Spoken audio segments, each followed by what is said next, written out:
नमस्कार दोस्तों, स्वागत है आपका अपने यूट्यूब चैनल वेटरनरी स्टडी में। और दोस्तों आज हम बात करेंगे गाय के बारे में। दोस्तों गाय के बारे में संपूर्ण जानकारी मैं आज इस वीडियो में आपको बताने वाला हूं, जिसमें वैज्ञानिक नाम, इसका कुल, गुणसूत्र, नवजात बछड़ा, गाय के मांस, घर का आवास इत्यादि को क्या क्या कहते हैं और यह क्या क्या होते हैं। तो दोस्तों वीडियो को पूरा जरूर विजिट करना गाय के बारे में संपूर्ण जानकारी हासिल करने के लिए। और जो साथी अभी तक हमारे चैनल से नहीं जुड़े हैं वो भी चैनल से जुड़ जाए, चैनल को सब्सक्राइब कर बेल आइकन को जरूर प्रेस करना। तो दोस्तों शुरू करते हैं वीडियो को और जानते हैं गाय के बारे में संपूर्ण जानकारी। तो दोस्तों आज हम गाय के बारे में संपूर्ण जानकारी देखेंगे, जिसमें उसका वैज्ञानिक नाम, विदेशी गाय, कुल, गुणसूत्र, भारतीय गाय आदि के बारे में। तो दोस्तों पहला है अपना वैज्ञानिक नाम, गाय का साइंटिफिक नाम, जिसमें आपके इंडियन कैटल और फॉरेन कैटल दोनों आता है। जिसमें सबसे पहले है भारतीय गाय। भारतीय गाय में जिसका वैज्ञानिक नाम है बॉस इंडिकस। ठीक है दोस्तों, क्या होता है? Bos indicus. और विदेशी गाय का नाम होता है वैज्ञानिक नाम बॉस टार्सस। ये दोनों ही बहुत ही इम्पोर्टेंट हैं।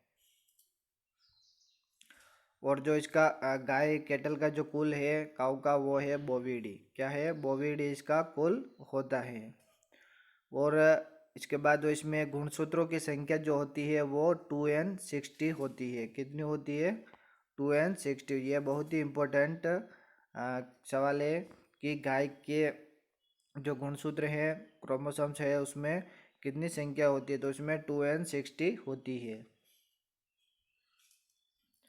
नेक्स्ट क्वेश्चन है कि भारत में मान्यता प्राप्त नस्ल संख्या है। जो गाय है उसमें उसकी जो संख्या है भारत में, जिसकी जो मान्यता प्राप्त है वो है 30। कितनी है? 30 गायों की नस्लें है मान्यता प्राप्त भारत के द्वारा। अगला क्वेश्चन है कि जो गाय है उसके जो मांस होता है, गाय का मांस जो होता है उसको हम क्या कहते हैं? गाय के मांस को क्या कहते हैं? तो उसको कहते हैं बीफ। ठीक है दोस्तों, गाय के मांस जो होता है उसको हम बीफ कहते हैं।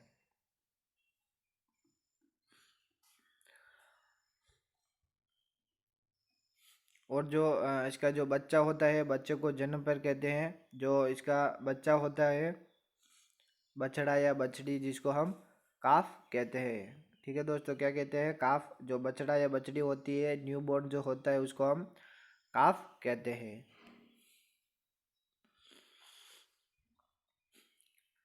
नेक्स्ट है कि नवजात बछड़े का जो मांस होता है। ठीक है दोस्तों, ये बहुत इंपॉर्टेंट है कि जो नवजात जो बछड़ा या बछड़ी होती है उसके मांस को हम क्या कहेंगे? उसके मांस को हम क्या कहेंगे? तो उसको हम विल कहते हैं। क्या कहते हैं? विल। दोस्तों वीडियो को पूरा जरूर विजिट करना। गाय के बारे में ऐसी जानकारी कोई नहीं बताता है। कंप्लीट जानकारी, छोटे छोटे सवाल है, बहुत ही जनरल नॉलेज के। नेक्स्ट क्वेश्चन है कि घर आवास कहलाता है। जो कैटल जो गाय है उसका जो आवास होता है, घर आवास, उसको हम क्या कहते हैं? तो उसको हम कहते हैं शेड। ठीक है दोस्तों, क्या कहते हैं? शेड कहते हैं। और जो इसमें जो बयान की जो प्रक्रिया होती है, प्रसव क्रिया जो होती है, एक तो पार्चुरेशन, जिसको हम क्या कहते हैं? तो उसको कहते हैं हम काविंग। क्या कहते हैं? काविंग। CAVING। ठीक है दोस्तों, क्या होता है? काविंग। नेक्स्ट है कि जो गाय कैटल है उसमें नाड़ी निरीक्षण। ठीक है दोस्तों, नाड़ी निरीक्षण का स्थान कौन सा है?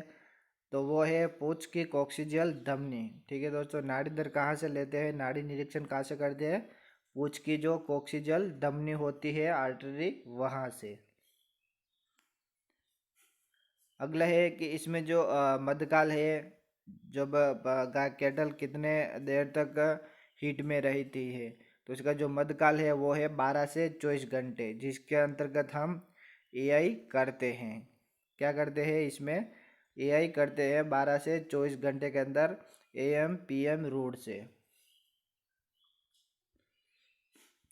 अगला है कि जो इसका मध्य चक्र है स्ट्रेस साइकिल, वो कितने दिन का होता है, तो वो होता है अपना 21 दिन का। ये नॉर्मली सबको पता रहता है, 21 दिन का इसमें मध्य चक्र रहता है। नेक्स्ट है कि प्रजनन का ठीक समय। ठीक है दोस्तों, जो प्रजनन ब्रीडिंग का जो इसमें समय है वो क्या होना चाहिए, तो वो आपका मध्यकाल जो 12 से 24 घंटे है, तो मध्यकाल का अंतिम 8 घंटे। ठीक है दोस्तों, क्या है, जब पशु हीट में आ रहा तो उसके 8 घंटे के अंदर यही कर देनी चाहिए या फिर एनआई कर देनी चाहिए। और जो इसका गर्भकाल है, गेस्टेशन पीरियड है, वो है आपका 282 दिन। कितना होता है, 282 दिन, 9 महीने 9 दिन। नेक्स्ट है कि राष्ट्रीय डेयरी अनुसंधान संस्थान करनाल द्वारा विकसित 2 संकर गाय है। जो राष्ट्रीय डेयरी अनुसंधान संस्थान है करनाल का, उन्होंने 2 गाय की संकर नस्लें स्थापित की है, विकसित की है, जिसमें आपके फर्स्ट है करण फ्रीज। करण फ्रीज जो आपका थार पारकर मादा और होलिस्टन फ्रीजन नर, इन दोनों का क्रॉस है। किसका किसका क्रॉस है, थार पारकर मादा और होलिस्टन फ्रीजन एचएफ का नर, इन दोनों का क्रॉस करवाकर करण फ्रीज विकसित की गई है। और सेकंड है आपके करण स्वीज। करण स्वीज में आपके साहिवाल मादा और ब्राउन स्वीज नर, जिनको क्रॉस करके करण स्विस को विकसित किया गया है, जो संकर नस्लें हैं।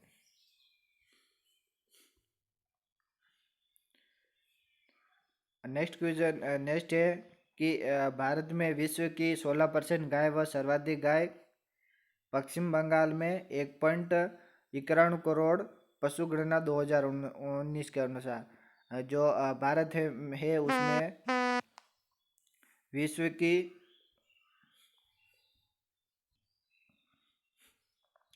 जो भारत है उसमें विश्व की 16% गाय और सर्वाधिक गाय आपकी हमारे पश्चिम बंगाल में पाई जाती है, वो जिसकी संख्या है 1.91 करोड़ पशुगणना 2019 के अनुसार।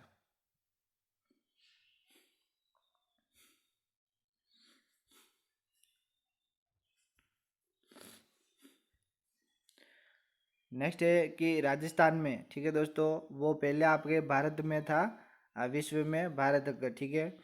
और अब है राजस्थान में सर्वाधिक गाय कहाँ पर पाई जाती है, तो वो है उदयपुर में। ठीक है दोस्तों, राजस्थान में सर्वाधिक गाय कहाँ पर पाई जाती है, उदयपुर में, पशुगणना 2019 के अनुसार।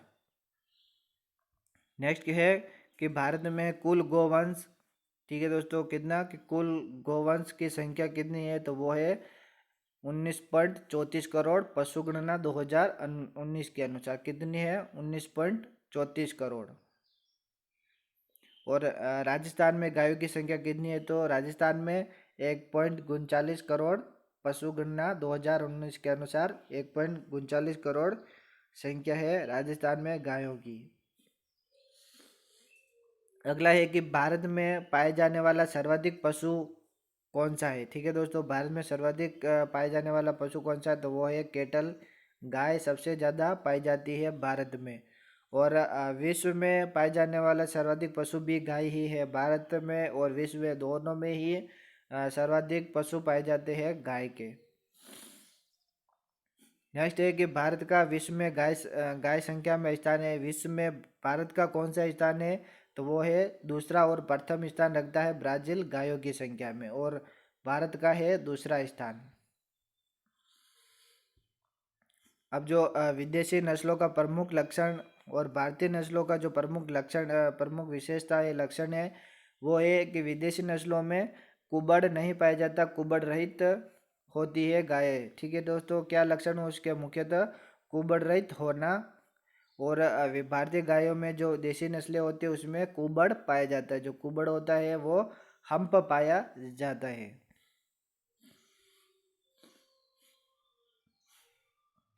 अब गायों की जो नस्लें हैं उसका वर्गीकरण देखते हैं। तो सर्वप्रथम देखते हैं भारतीय नस्ल का।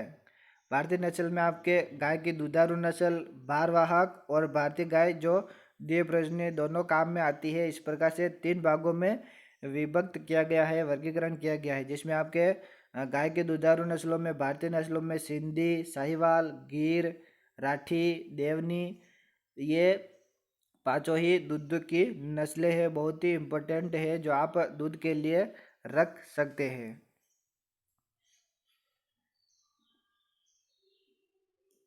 अब इसको याद करने की ट्रिक भी है।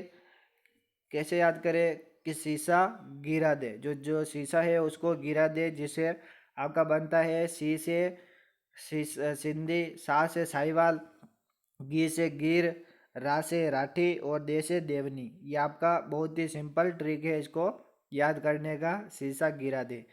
और नेक्स्ट में है भारवाहक, जिसमें भारतीय नस्लों में अमृतमहल, नागौरी और मालवी, ये तीनों ही इम्पोर्टेंट है और मुख्यतः मान्यता प्राप्त है। इसके अलावा बहुत सारी नस्लें हैं जो भारवाहक में आती है।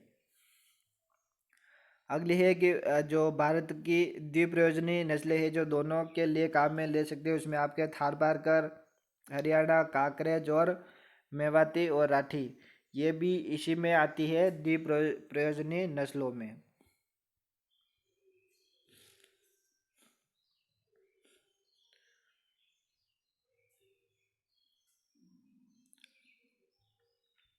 अब है आपकी विदेशी नस्लें, जिसमें कुबड़ पाया जाता है, कुबड़ रहित होती है। ठीक है दोस्तों, विदेशी नस्लों में आपकी दुधारू नस्ल में Holstein Friesian, H F, brown Swiss, Ayrshire, Jersey और रेडेन, ये मुख्यतः दुधारू नस्लें हैं। और मांसार्थ नस्लें जिसको मांस के लिए पालते हैं, उसमें short horn, Hereford, Aberdeen, Angus, Charolais, Brangus, Santa, Gertrudis, कार्टोडिस, ये इत्यादि कुबड़ रहित नस्लें हैं। तो दोस्तों, आज मैंने आपको गाय के बारे में संपूर्ण जानकारी बताई है। तो दोस्तों, आशा करूँगा कि आपको हमारी ये वीडियो अच्छी लगी हो तो इसे लाइक, कमेंट, शेयर जरूर करना और हमारे यूट्यूब चैनल से जुड़े रहिए। धन्यवाद।